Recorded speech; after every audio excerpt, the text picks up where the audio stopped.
We begin the current Daf Mesech Nedarim Daf Mem Tes. We begin on the top line of the Amid, where we begin the next parak, the sixth parak in Mesech Nedarim, parak Hanoider Min Hamavushal, which this parak starts the theme of that by Nedarim we go Achalashim and the Adam we go after the words that a person uses in that place, and therefore what's going to be included in the Ned is going to be depend on what the translation of that word is. Today's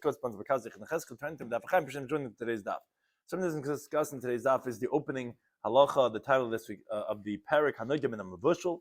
If someone takes a neder from somebody that's cooked, what's included in that neder? Which machlek is Rabbi Shloimy Schwartzberg regarding tzli and shalik, roasted and partially cooked, if that's included in Mavushal. What happens if someone says Amar koinim tavshal she'eni time?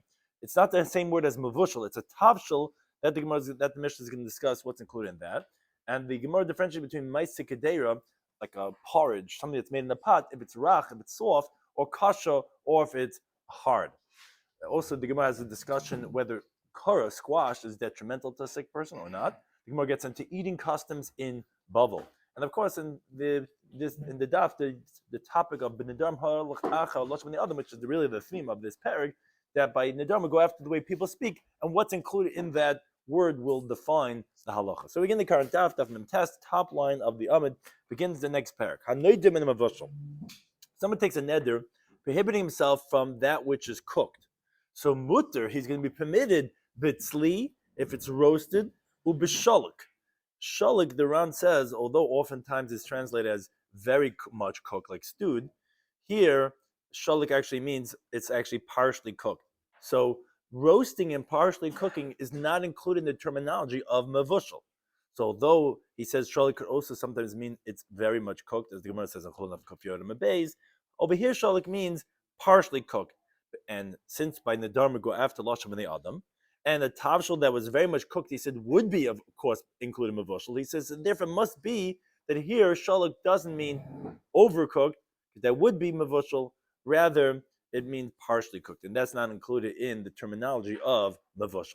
That continues the Mishnah. Let's say Omar, someone says koinim tavshel she'eni time, not mavushal, says a cooked dish. Again, but it's a different word.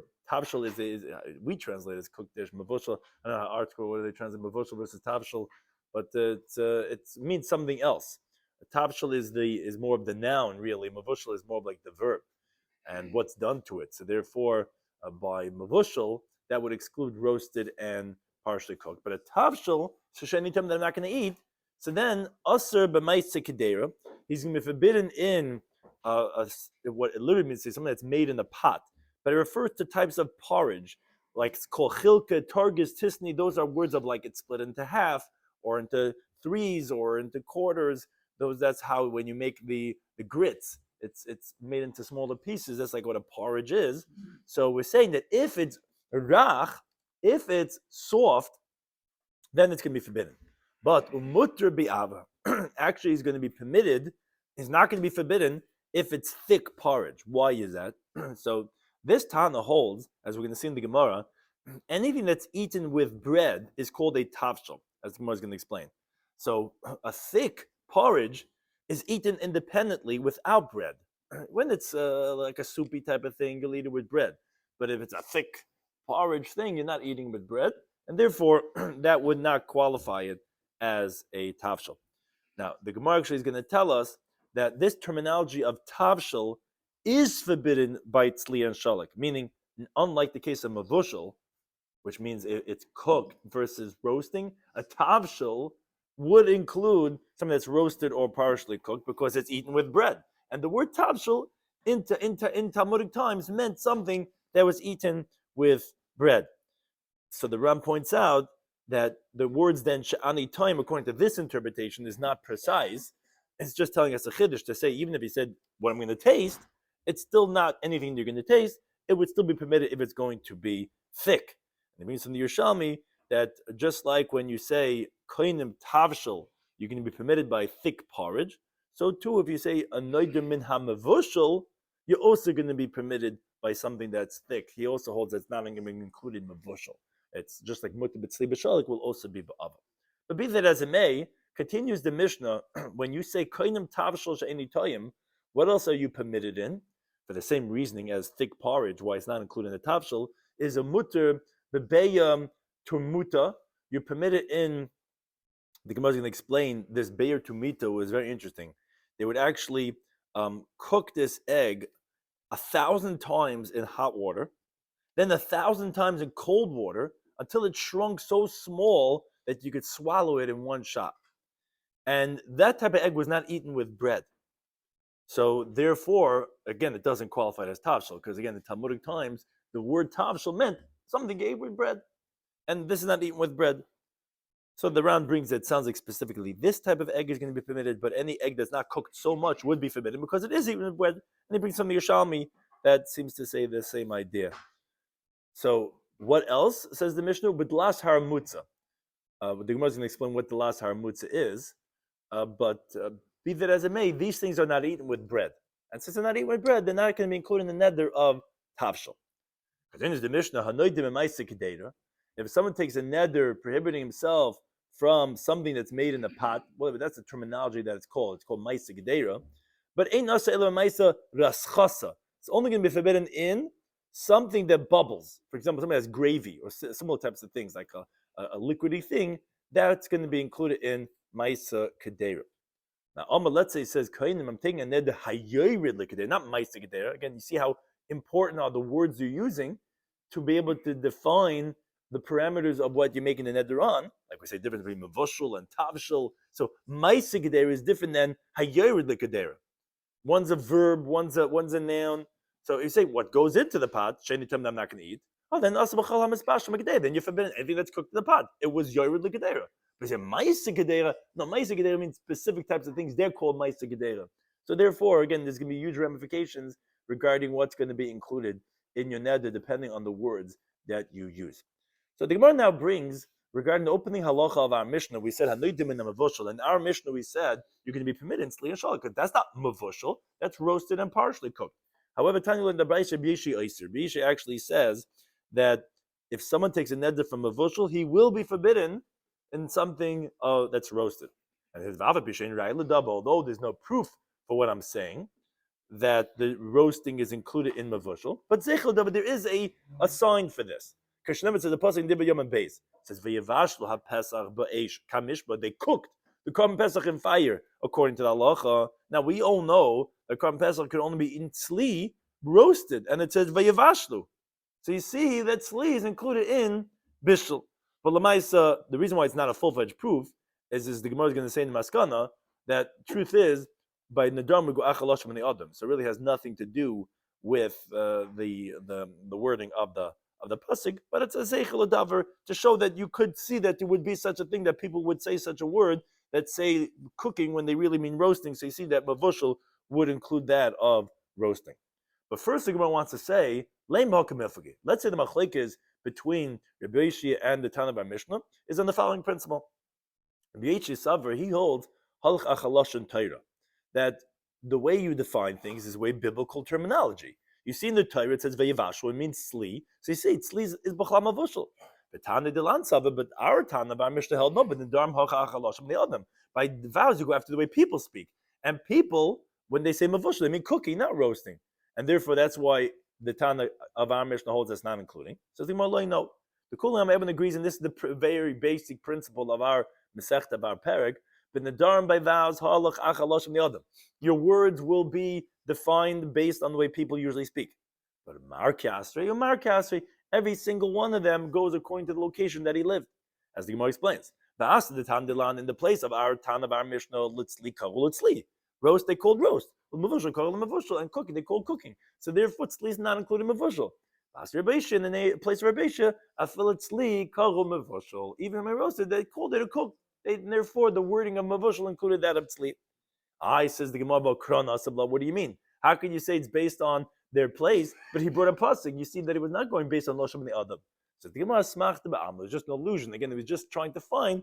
To show you that you see there could be such an idea, but really it was really based on because the people in his place, they would call tzli even mavushal, and that is the reason for their machlekes. Now the Mishnah said, in the next case, not mavushal, but if someone said, I'm taking a neder tavshal, that a tavshal I'm not going to taste, so then we said he's going to be usher in the maisa kedera only if it's rach. only if it's soft, but if it's thick, then actually it's going to be permitted. So the Gemara wonders, but v'hamitavshel neder, but he took a neder from a tavshel. Why, if the tavshel is thick, is it going to be permitted? You tell me that when it's a soft porridge, so then it's going to be included in the neder. Why, when it's thick, is that suddenly not a tavshel? So Mabai, he explains importantly. He says, "Hi Tana of our Mishnah, kol midi de misachol beirifta, anything that's eaten with bread, tavshel kavile." He called that a tavshel. But a thick porridge is not eaten with bread, so therefore that's not going to be considered as tavshel. The Rav actually has another interpretation that actually what the Gemara's question was not on the thick one, was actually on the liquidy ma'aser gedera, and asking that it's not a tavshel. The Gemara was saying that no, since it's eaten bread, it's considered tavshel. So you could ask the question either way. But upon the criterion comes down to if it's eaten with bread or not. As the Gemara says, Vatanya, like we learned in the Brisa, although it's usually a question, here it's b'nichusa, like we learned in the Brisa. It says the same idea. Hanoidim in a tavshel, someone takes another from a tavshel, osir b'chol mini tavshel is forbidden all types of cooked dishes, and therefore, unlike mavushal, here it's v'asir b'tzli, is going to be forbidden in roast, ub'shalik and partially cooked, mavushal but cooked. Also included in this is v'asir b'hitariyos rakis, it's forbidden in small squash. Why? Shachaylin oichlin ben piton, because sick people eat their bread with these small squash. So from the fact that the Bryce is explaining the reason why it's usr and included in tavshel is because sick people eat their bread with it, obviously that it's because whatever's eaten with bread gets the title of tavshel, and that's why it's going to be usr, and that proves our point that a tavshel is anything that's eaten with bread. Now, parenthetically, once we mentioned this idea of that squash is good for sick people, the Gemara says, "Ini, is that really so?" But Rabbi Yirmiyah became sick, and al gabehu asila suye. So the doctor made a home visit to heal the sick person. Chazakara the machas bebesi, but he saw squash laying there in the house of the sick person. Shav kevenafik. The doctor left and he walked out. Amar, he said, Malach moisa isle ledain bebesi. This guy has the angel of death in his house. I'm going to go to heal him. In other words, the squash is terrible for a sick person. How am I going to heal such a person when he has the angel of death? So wait a second, I thought sick people eat their bread with squash. Is it good or is it bad? So says, Gemara Lakasha is not a difficulty. It depends which one it is. And that is, ha brikichi, that if they're soft, they're beneficial. Habashuni, if they're hard, then they're detrimental. So one could be the angel of death, and one could be actually a remedy for the sick person. Or another approach, Rava Bar Ulama, he says that actually depends. This that we said that it's harsh is because gufe is in the outer part, the squash itself. The begave dekara, what's inside the inner part of the squash, that's actually going to be beneficial. It depends what part of it, if it's going to be the angel of death or the angel of mercy. Then Rabbi Yehuda says, luliva dekara, what's inside the squash, basilka, you should cook it with leek, and that's going to be beneficial. Luliva dekisna, what's inside that of flax, is good to eat, bekutcha, with the famous Babylonian dip, kutach. But this is forbidden to say in front of an ignoramus, because they're going to then uproot all the flax for this purpose, and it's going to cause a loss in the market. So don't say it in front of Amaretz, because they're just going to go ahead and destroy everything.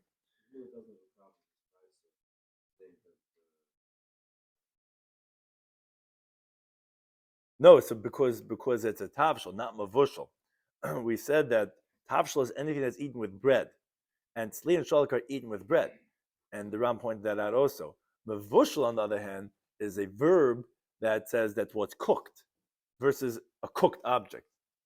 That a tavshel, for some reason, is called anything that's eaten with bread, and roast and partially cooked are also eaten with bread. Versus mavushal would be the method of how you warmed it up. That would be excluding tzli and shalak. Now, a third approach, Rava Amar, he says that actually the truth is that squash, whether it's soft or hard, is actually harmful for a sick person. So what are we saying? A sick person eats their bread with these small squash? That doesn't really refer to a real sick person. Rather, man chaylin, who are the sick people, quote unquote? They're not really sick, because sick people would get harmed from the squash. Who are the sick people that eat their bread with squash? It's actually Rabbanon. It's actually the rabbis. Because even when they're healthy, they're still very weak. Because the well-known concept of Torah mateshes koichem, the Torah weakens their strength, which the way the Mefarish says, he says they learn Torah, and they don't really benefit from this world, and they become sick. So it's the rabbis that are the sick ones. They're the ones that for them it's helpful because they're not really sick, but they're very weak. They're the ones that eat their bread with this small squash. And Rabbi goes according to his reasoning, because Rabbi says between them bays, meaning that we find that the rabbis are always sick, is Kamamatz Linon.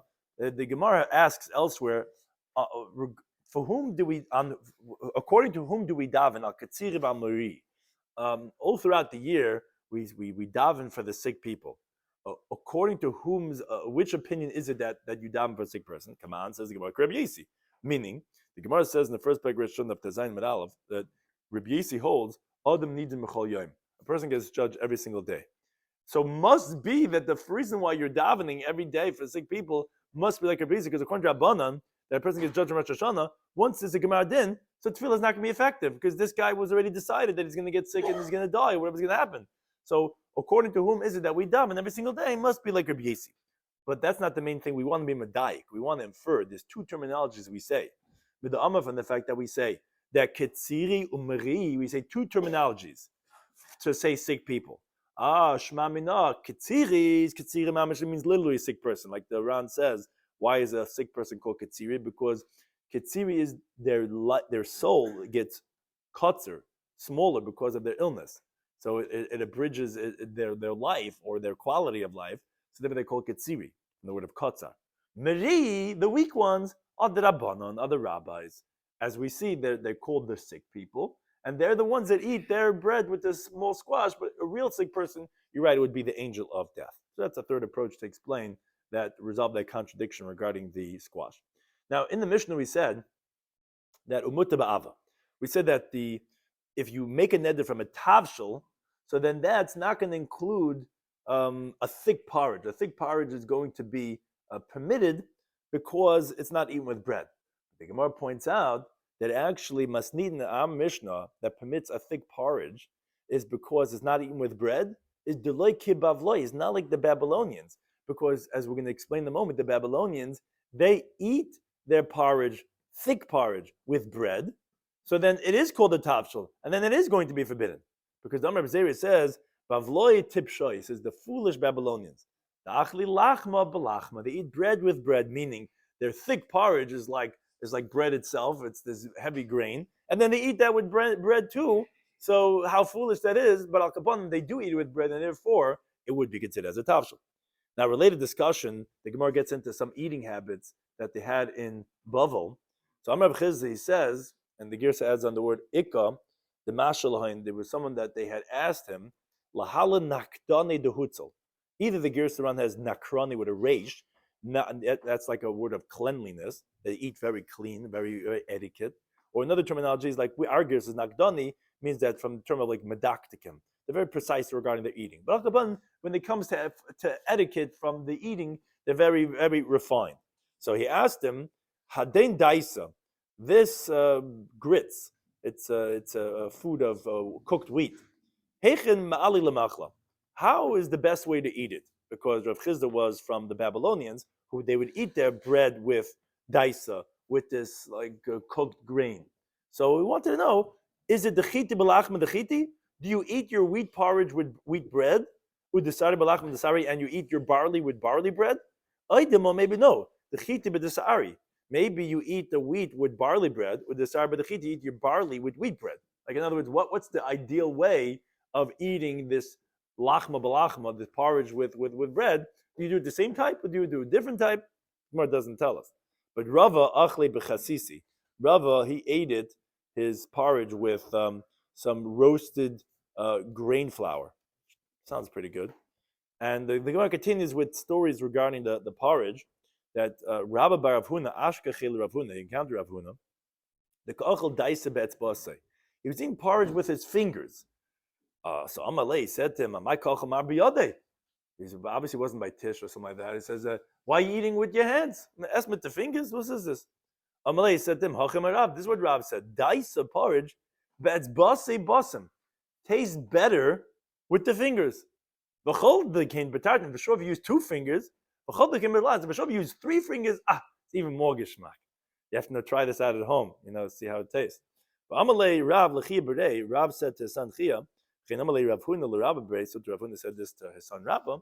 If mezamnim lach lamechel deise, if people are inviting you to eat farina, there's porridge, there's grits, so ad parsa. So go up until a parsa to eat daisa with them. Lamechel bisser, the tour, if someone's inviting you for get a shtick of flesh, a good steak of meat, ad tlasa parsa, and go up until 30 parsa to get invited for that steak. That's pretty far. So the Gemara continues again with other things that Amalei Rav l'chia b'rei. Rav said to son Chia, Amalei Rav Huna l'Rabba b'rei. So Rav Huna said to son Rabba, Kol midam, whatever you're eating, like tiflet kamei, don't spit it out in front of your teacher. As the Gemara says in Erevin of Tzadik Test, that if someone spits in front of his Rebbe, it's chayv misa. Because it says b'chol masanai ahava maves, whoever is causing hatred of the lemdei chachamim, then he loves death. But levar min karav daisa. There's 2 exceptions. Except for squash and porridge, they're literally like a metal, a lead string, which is not dissolved. And therefore, even in front of a king shapur, you should spit it out because it's so dangerous for the person that you don't want to keep it inside your body. Another story the Gemara brings Rabbi Yossi, Rabbi Huda. So chad ochel daisa betzbase. One was eating the porridge with his fingers, and one was eating with a wooden spoon. Listen to their conversation. So the one that was eating with the spoon said to the one who was eating with his fingers, until how long are you going to make me eat your waste matter? Meaning there's dirty under the fingernails, and you're sticking your fingers in, and I have to eat from that cholent that you just stuck your fingers in. That how long are you making me eat that soya that's underneath the fingernails? So the one who was eating with his fingers said to the one who was eating with the wooden spoon, how long are you going to make me eat your spittle? Because generally people don't wipe off the wooden spoon after he puts it in his mouth, where he puts back into the plate. So this double dipping from the spoon, you're making me eat from your spittle. So that's what each one had a complaint about, eating either with the wooden spoon and dipping it back in, or eating with his fingernails and giving him his tzaya. Continue on this theme regarding what we mentioned before regarding foods that don't digest, where, like we said, that you spit it out because it could be harmful. So Rabbi Yehuda and Rabbi Shimon, these 2 Talmidei Chachamim, Aisul Kamayu, the Gerus is blufsen. They brought in front of them a type of figs which are hard to digest. So Rabbi Yehuda ate, Rabbi Shimon didn't eat. So Rabbi Yehuda said, "My time why is the master not eating from these figs?" Amalei. So Reb Shimon said to him, these figs, you never get out of your digestive system ever. It stays there, who knows how long. Some of you and it becomes toxic, acid reflux, who knows? It just doesn't digest. So Yehuda said to him, all the more so that we could rely on it for tomorrow. Because since it doesn't digest, so it stays there in the stomach, and as long as it's there, it sustains the body. So we're better off that way that it doesn't digest, because then we don't have to eat tomorrow. We can get away with breakfast, lunch, and supper. We can just learn all day long. Now the Gemara tells us that this Rabbi Yehuda was saying such a thing. Obviously, it was hard for him to get food, that he wasn't so wealthy, and he wanted something that would keep him going for a day longer. So the Gemara actually tells Rabbi Yehuda was poor. Rabbi Yosef kamed Reb Tarfon. He was sitting in front of Reb Tarfon. Only Reb Tarfon said to him, "Oh, hayoim panecha tzahuven. Today your face is shining. What's going on? He probably didn't have such good complexion. Didn't have so much to eat." Amalei said to him, "Emesh yotzu abadecha l'sada. Yesterday, your servant went out to the field," meaning referring to himself. Actually, no, his servant. It doesn't say who the servant is, but your servant went out to the field. And he brought for us tradin, beets, and we ate it without salt. That's why my face is shining. Now, if we would have eaten it with salt, for sure our face would be shining. And beets are actually very healthy, and they actually do taste pretty good.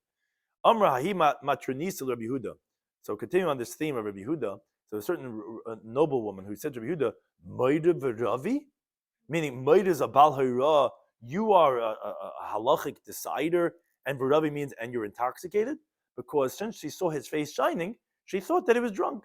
He had that glowing face, that big smile. It's like so. How could it be that you're a Rav Moira and you're drunk? So Amallah, he said to her, Himanusa, but our faith, it's in the hands of that woman, meaning basically he's promising her, he's saying, Ita if I taste wine, Eli Kedusha Avdalta, says, actually, I don't drink wine, but Kiddush and Avdallah, V'arba Kasa de Pischa, the 4 cups of wine on Pesach, and actually, after that, you know what happens? If Chugarni Tzidoi, Pesach Adatzeres, my temples hold me, they bother me. I have a headache from Pesach till Shavuos from drinking the 4 cups of wine on the same night. So I'm not accustomed to drinking so much alcohol. Ella, so rather, what's the pshat? Why is my face shining? The pasuk says in Keheles, Chachmas Adam, the wisdom of man, Tar upon them illuminates his face. That's why my face is shining, but nothing to do because of being intoxicated. A similar story, again with Rabbi Yehuda, again with his face shining. Amalei Ahut Tzeduki Rabbi Yehuda. There's certain Sadducees, those who deny the oral law, said to Rabbi Yehuda, your face looks like either like those who do these hard money loans, these guys who lend their money on interest, and they make a lot of money, or people that have swine that they bring up because they're very easy, they get a lot of money for them. So because he makes a lot of money, his face is shining because there's a lot of vulgar in these guys. They have it easy in life. So you look like you're one of these 2 professions. So Malay said to him, I want you to know, B'yudai, as Jews, Tarvei Asirin. Both of these are forbidden. You're not allowed to lend money on interest. Again, we have a certain het to isk or whatever, but not lend money on interest. And also, you're not allowed to have chazerim. You're not allowed to have a davar aser that you're using as a profession. So that's not why my face is shining. Rather, because there's 24 lavatories, there's 24 bathrooms. Islim and Beisa Abe Midrash. On the way from my house to the Beisa Midrash, there's 24 bathrooms.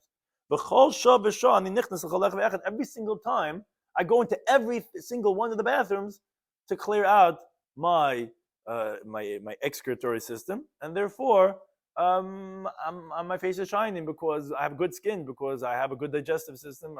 I'm constantly cleaning it out, and that's why. The Gemara continues with how poor Rabbi Yehuda was. Rabbi Yehuda kad azla be midrash. Rabbi Yehuda, when he went to the Beis Medrash, shakol gufa al kisve. He would take a jug and he would carry it on his shoulder when he went to the Beis Medrash, so that he has what to sit on. And he would say, "Gedol malacha, how great is work." Shemechabed says baleha, that it honors the ones who do it, where he didn't have to sit on the ground. Although he was a big Talmid Chacham, he took his little cart and he took his little jug and he put it on his shoulder and he brought it to the Beis Medrash. And also Reb Shimon shakol tzana al kasba, he would take a basket on his shoulder. He would say, "Gedol malacha, how great is work." Shemechabed says baleha, that it honors the ones who do it. And continuing the theme about how poor Rabbi Yehuda was, the base of Rabbi Yehuda, the wife of Rabbi Yehuda, Nafkas, she went out, Noktus Amra. She bought wool of the Glima Duhutavni. So she made a distinguished garment. Now, Kanafkas Lashuka, when she would go out to the street, to the marketplace, Machasiba, she would cover herself with this cloak. Now, but Kanaf Rabbi Yehuda, when Rabbi Yehuda would go out to Davin, have a Michsi Mitzli, he would go ahead and cover himself with that same cloak, with someone to say that you could see there could be some garments that would not be a problem about Beged Ish or whatever. He would take that same cloak and he would cover himself with it. Now, when he would cover himself with this cloak, he would make a blessing, Baruch She'atani Me'il. Blessed is he who covers me with a Me'il, which is like it was chashuv in his eyes, like a robe. And he was so excited about this. Again, they were very poor, so this one, cloak that his wife made that he would use also for davening. Now, Zimnacha, the one time Gazer Reb Shimon Gamliel Tanisa, Reb Shimon Gamliel decreed a public fast. Rabbi Yehuda also Tanisa, and Rabbi Yehuda did not come to the place where they were fasting. So Amrun they said to him, "Oh, lo isle kisuye." The Rabbi Yehuda is very poor; he doesn't have even what to cover himself. Therefore, he didn't come. So Shadar Leglime. So Rabbi Shimon Gamliel went and sent a jacket to Rabbi Yehuda, but like he didn't accept. As the Gemara continues, type of Nun Med Aleph, Dali Tzifsa. Rabbi Yehuda, he picked up the mat that he was sitting on, and he said to the agent of Reb Shimon Gamliel, who came to his house, he says, Chazima Ika, look under this mat, look what there is over here. Look how wealthy I am. As the Mefarish explains, a miracle happened, and that whole place was filled up with golden coins.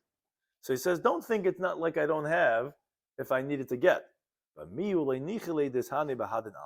don't want to have benefit from this world, and therefore I don't take, and therefore and therefore that's why I'm not coming. Thank you to any type of hosting.